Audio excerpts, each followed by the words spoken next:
On the guest list, the cast of Maybe I Do. Emma, first of all, that dress is incredible. I actually just put, it's my coat, but I'm so cold in here, so I had to put it on. But luckily, it's cute. Very.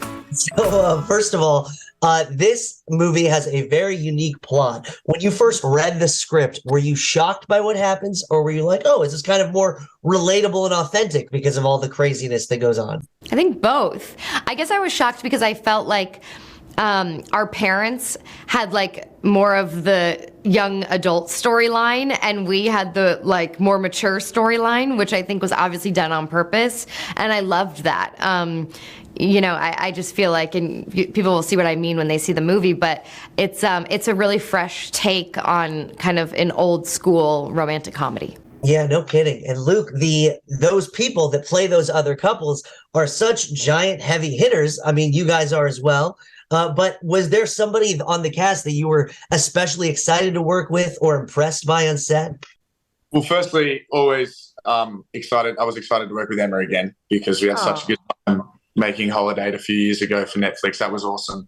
But literally everyone, Susan Sarandon plays my mother, and William H. Macy plays my father, and then Diane Keaton plays Emma's mother, and Richard Gere plays Emma's father. And it was just, it's a bit of it was just a shock in terms of seeing all these people who, to me, are movies, all they're in so many of my favorite movies, every single one of them, that it was just a bit of a shock that I was making a movie with them. But yeah, so it was just every day seeing my name on the call sheet next to theirs was a bit of a shock and a real pinch yourself kind of moment. But everyone was so awesome and so great, and we had such a great time making it that in a way you forgot about it when you started working. It was only the moments in between scenes when suddenly you looked over and you were talking to Richard Gere and you just kind of went, oh, it's Richard Gere, and we're talking about, I don't know what we talked about. It, so I just get lost in his eyes. That's great. Now, Emma, you have obviously been fantastic in so many romantic comedies, including, of course, Holiday. What have you learned throughout your career about what it takes to be so good as a romantic comedy lead? Oh my goodness. I mean, I don't know if I could answer that question about myself. What I will say is I'm endlessly fascinated by relationships and love, and I feel like, no one's ever quite figured it out completely. So we keep trying to in all these movies by, for me making them and also watching them. And I don't know, we all want the happy ending. So I love making them, and I love that people love watching them. And it's it's endless discussion. Like, who doesn't love love? Who doesn't, want to talk about love? That's lovely.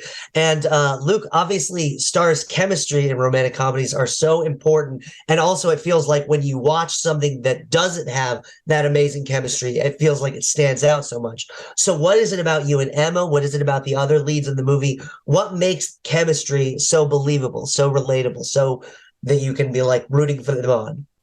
I'm not sure. Maybe I can only really talk for myself in that way. And one of the things that I'm endlessly lucky with Emma and the couple of films we made is that we're really good friends. And I think that is kind of, if you're doing this with a friend that you can trust, then you can know that there's someone there to pick up if you drop it or play along with it. I think there's a real trust and mateship that Emma and I have that is really just makes going to work an absolute dream. And so therefore you can't really make a mistake in a way, because you've got a friend there who's not going to rub your nose in it. They're going to just make sure that it kind of keeps going and is there to kind of keep the ball up in the air. So that's, from my perspective, that's what I feel so blessed with Emma, is that we're good mates, and that kind of makes life really easy. And I don't know, and because we have fun and we're mates, then people see that, I guess. I don't know. It's hard for me to be kind of you can't be objective. Objective about it. We do share coffee and the paper every morning, and hair and makeup. Yes. So maybe that's translating onto the screen. Exactly. I think it definitely does. Thank you guys so much. I appreciate your time. Thank you. Congrats on another fantastic film. Thanks for watching. Thanks. Have a good one.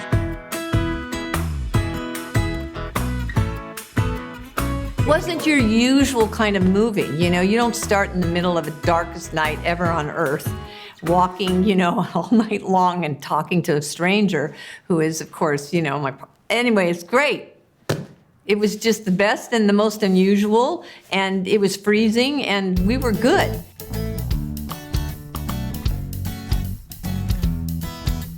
I think you do succeed and fail. And then I think you do try to somehow, you know, pull it through when it's tough, you know, and I think that this movie does that very well, actually, for the kind of movie it is, which is really, it's, you know, I mean, it's an older crowd. You know, mercifully, there's some young people in it too, and they're great, and their marriage is great. But it's also really interesting how different generations, you know, and what changes and all of that.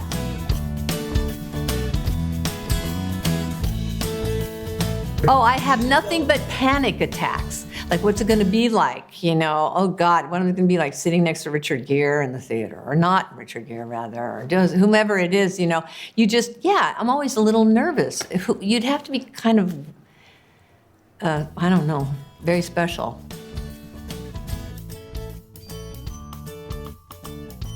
It's the best way to start out a movie, for me, in that part, in that dark night, in that long walk with a stranger, kind of. You know what I mean? And they talk. No, that was really, I loved that. And I think that really made that movie for me also. I got lucky to be in it.